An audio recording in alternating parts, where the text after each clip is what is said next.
First chapter का start in physics. ठीक है, हम लोग फिजिक्स का आज फर्स्ट लेसन स्टार्ट करेगा क्लास 12 का। जो भी बेसिकली आपका फिजिक्स का फर्स्ट चैप्टर का नाम जो आपका है एज पर एनसीईआरटी, उसका नाम बेसिकली आपका है इलेक्ट्रिक चार्जेस एंड फील्ड्स। ये एक्चुअली इस चैप्टर का नाम है आपका एज पर एनसीईआरटी। ठीक है, बट देखो मैं आपको सिंपली बोलूँगा एक चीज़ कि ये पूरा आपका वॉल्यूम 1 है। आप जानते हो कि आपका ये बुक है एनसीईआरटी का, इसको बहुत स्पेशल तरीके से डिजाइन किया गया है। ठीक है, आपका जो वॉल्यूम 1 है ये बेसिकली प्योरली इलेक्ट्रोमैग्नेटिज्म को रिप्रेजेंट करता है। ठीक है, उसमें से एक छोटा सा पार्ट है दैट इज कॉल्ड आपका इलेक्ट्रोस्टैटिक्स हमारा एक पार्ट है जो आपका एनसीईआरटी बुक का बात करूँ तो हमारा एनसीईआरटी बुक में बेसिकली ये जो आपका चैप्टर बेसिकली है इसमें आपका चैप्टर 1 एंड चैप्टर 2। ठीक, एनसीईआरटी बुक आपका चैप्टर 1 एंड 2 ये पूरा इलेक्ट्रोस्टैटिक कवर करता है। ठीक, थोड़ा समझते हैं इसका नाम के बारे में तो जानना ट्राई करें। ठीक है, फाइन। अब देखो इलेक्ट्रोस्टैटिक का मतलब समझो ठीक से। देखो इसके लिए आपका इसका ये पूरा जो वर्ड है कंप्लीट वर्ड, ठीक है, ये दो चीज से बना हुआ है। एक इसमें देखो मीनिंग आपका है स्टैटिक। ठीक है, स्टैटिक का मतलब आप आगे समझते होंगे। स्टैटिक का मतलब क्या होता है? एनीथिंग एट रेस्ट, कोई भी चीज जो आपका रेस्ट पे है। ठीक है, और दूसरा जो आपका क्या है इलेक्ट्रो, ये जो वर्ड है इसका मीनिंग होता है बेसिकली आपका study of charges. Study of charges तो देखो एज ए होल अगर इस पूरा सेंटेंस को रीड करोगे तो क्या बन गया आपका ये study of charges at rest. ठीक है, तो ऐसे होल आप समझ गए इसका मीनिंग। इस पूरा इलेक्ट्रोस्टैटिक में हम लोग क्या पढ़ने वाले हैं? Study of charges at rest. ठीक है, अब यहाँ देखोगे थोड़ा इसको और ब्रेक करते हैं बिकॉज सीक्वेंस में रखोगे चीजों को तो आपको समझने में थोड़ा इजी होता है। ठीक है, मैं प्योरली आपका बोर्ड्स लेवल पे जा रहा हूँ। ठीक है, या तो मैं एंट्रेंस लेवल पे जा रहा हूँ ना कि ऊपर चले जाए। आपको थोड़ा डेप्थ जब तक समझोगे नहीं तब तक आपको इस पर्टिकुलर टॉपिक्स में या आपको चैप्टर में इंटरेस्ट नहीं आएगा, फिर प्रॉब्लम होना स्टार्ट हो जाएगा। ठीक है, अब यहाँ देखोगे स्टडी ऑफ चार्जेस एट क्या कहते हैं रेस्ट। अब वो यहाँ पे कुछ वर्ड्स देखते हैं एक बार ठीक से। स्टडी का मतलब बताया हमने, रेस्ट का मतलब पता होना चाहिए आपको। रेस्ट जो मतलब एक जगह रुका हो। ठीक है ना, यहाँ पे एक वर्ड है जो तो परेशान करता है, वो क्या आता है? चार्ज। ठीक है, अब तो इस चार्ज का डेफिनेशन आपका है अलग अलग लोग अलग अलग तरीके से डिफाइन करते हैं बेसिकली। ठीक है, लाइक अगर मैं चार्ज की बात करूं, if we talk about charge कोई पूछ सकता है हमसे what do you mean by charge, what is charge. ठीक है, तो ये चार्ज बेसिकली आपका क्या होता है?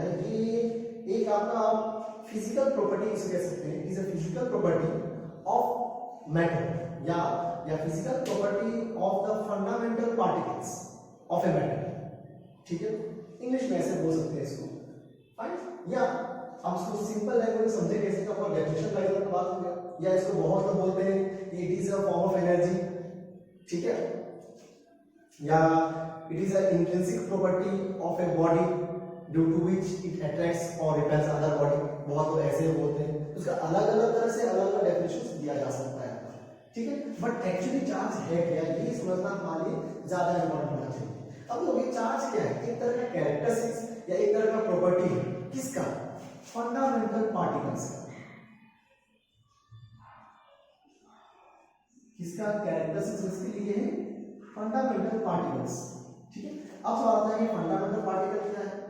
अब देखोगे अगर एट प्रेजेंट बात करो तो फंडामेंटल पार्टिकल आपका मेसॉन्स पाइंस ये सब आपका बेसिकली है, बट क्लास 12 लेवल पे हम फंडामेंटल पार्टिकल्स को, ठीक है, हम फंडामेंटल पार्टिकल्स को डिफाइन करेंगे एज प्रोटॉन्स,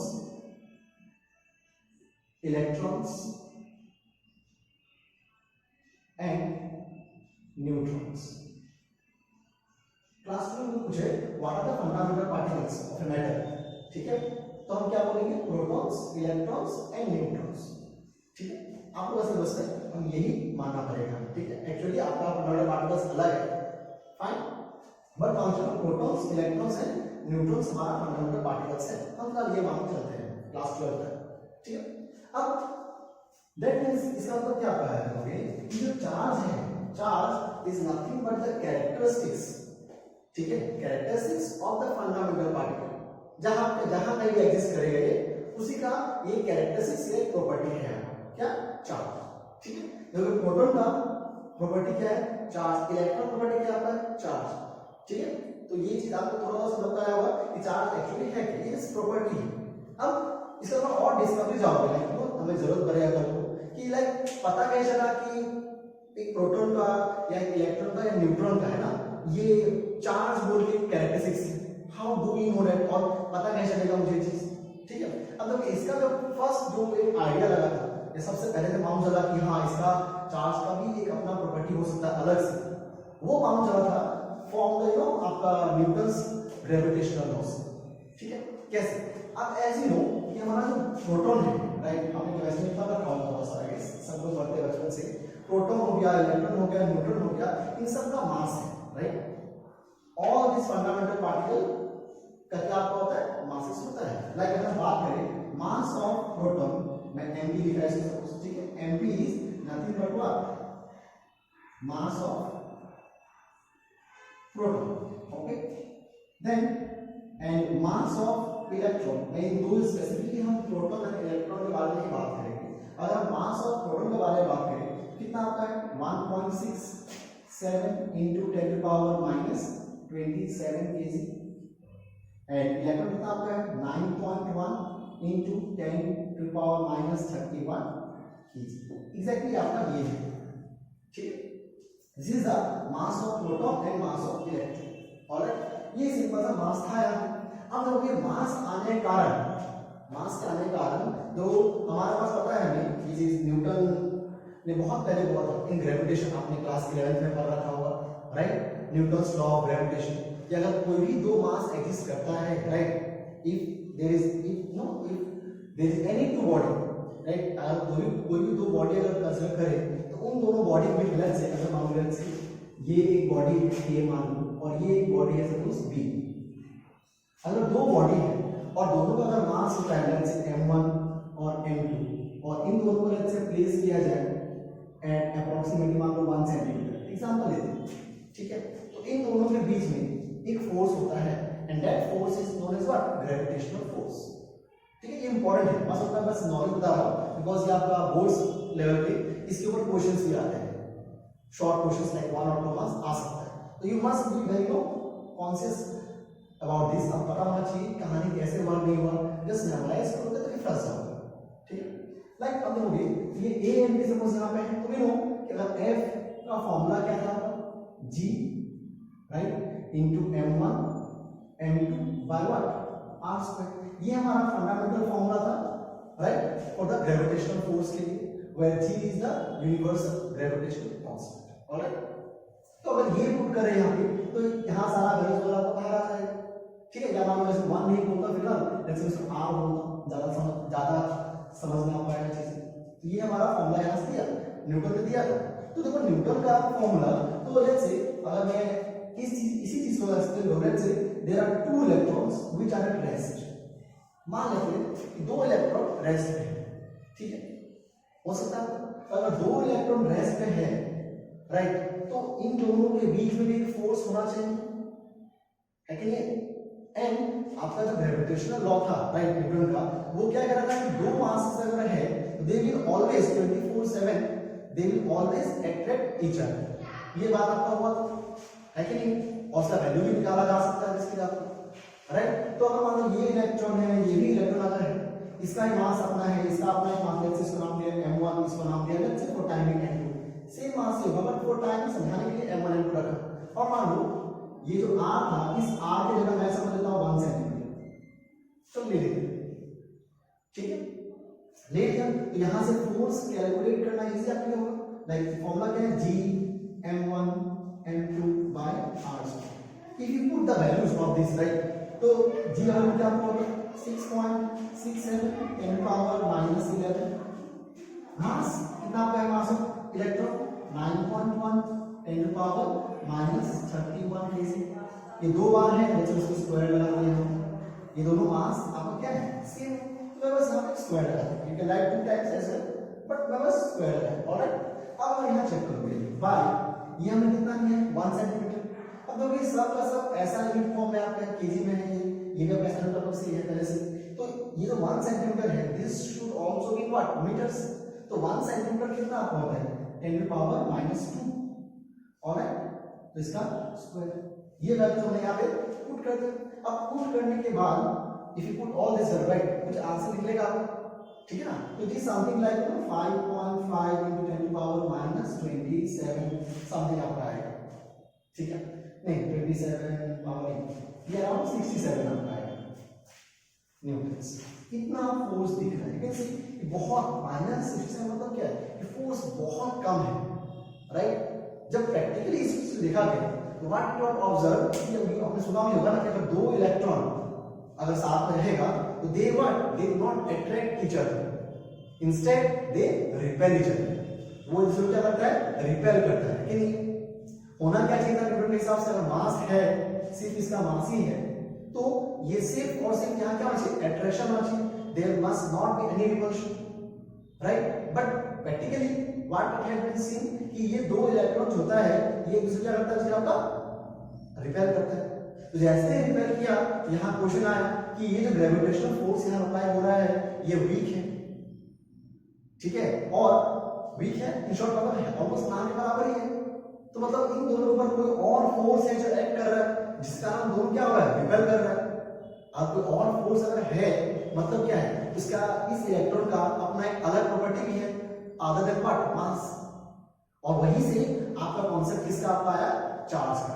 बोला इसका जो अदर प्रॉपर्टी है मतलब जिस प्रॉपर्टी के कारण दोनों जो रिपेल कर रहा है फोर्स तो है, अब फोर्स क्या है वो भी कैलकुलेट करेंगे इन नियर फ्यूचर, ठीक है। बट जिसके कारण दोनों दूसरे को रिपेल कर रहा है वो रीजन क्या है, वो जो लाइक बोलो उसका जो रीजन या बोलो कंडीशन जिसके कारण ये चीज हुआ वो कारण क्या आपका है इसके लिए नथिंग बट व्हाट आपका ये चार्ज के कारण ऐसा है। मतलब इसका सिर्फ मास के कारण मास सिर्फ होता ओनली मास प्लस इलेक्ट्रॉन अगर होता अपना एक कैरेक्टरिस्टिक्स राइट तो ये अट्रैक्टिव फोर्स इन नेचर होता, ठीक है। अगर ये रिपल्शन है ये रिपेल कर रहा है मतलब इसका और ही प्रॉपर्टी है और उसी प्रॉपर्टी का नाम क्या दिया गया आपका चार्ज। आई गेस थोड़ा बहुत क्लियर होगा यहां तक, ठीक है। अच्छा अब थोड़ा और आगे बढ़ते हैं। अब चार्ज एक फिजिकल प्रॉपर्टी बोलो या एक कैरेक्टरिस्टिक्स बोलो है कि नहीं, अब ये तो आ चुका है। अब चार्ज अगर फिजिकल प्रॉपर्टी आपका अगर है या एक कैरेक्टरिस्टिक्स अगर है तो दिस मस्ट बी मेजरेबल, इसको मेजरमेंट करना ही पड़ेगा, राइट। तो इसको देखो अगर हम बात करें यहाँ पे आगे आपने लिख दिया होगा प्रूफ। तो अगर हम यहाँ बात करें तो चार्ज का अपना ऐसा एक यूनिट भी होता है, राइट। कोई भी you know right any physical quantity अगर एग्जिस्ट करता है देयर मस्ट बी सम ऐसा यूनिट, राइट। तो ऐसा unit of charge is I guess you know what आपने क्लास 10 में पढ़ा रखा होगा कूलम, ठीक है। ऐसा unit of charge is what coulomb, ठीक है। मतलब कूलम ने ऑब्वियसली इसको अपना नाम भी देकर रखा, इसका भी क्या है इस प्रॉपर्टी को इसलिए उसका नाम दिया, ठीक है। अब इसका डायमेंशन निकाल सकते हैं बट डायमेंशन निकालने के लिए आपको अभी करंट का फॉर्मूला का सहारा लेना पड़ेगा। तो इसलिए अभी डायमेंशन इसका नहीं निकालेंगे, जब चैप्टर 3 हम लोग करेंगे करंट इलेक्ट्रिसिटी तो वहां पे डायमेंशन निकाल के दिखाऊंगा, ठीक है। अब तो ये तो इसका ऐसा यूनिट एग्जाम में मोस्टली एक और क्वेश्चन देखा गया है इसका सीजीएस यूनिट पूछा था। What is the CGS unit of charge, ठीक है।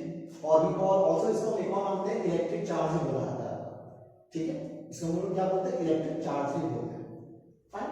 तो सीजीएस यूनिट ऑफ चार्ज जो आपका होता है वो क्या आपका होता है बेसिकली इट इज आपका ईएसयू भी बोलते हैं इसको, ईएसयू को बोलते हैं इलेक्ट्रोस्टैटिक यूनिट, इलेक्ट्रोस्टैटिक यूनिट।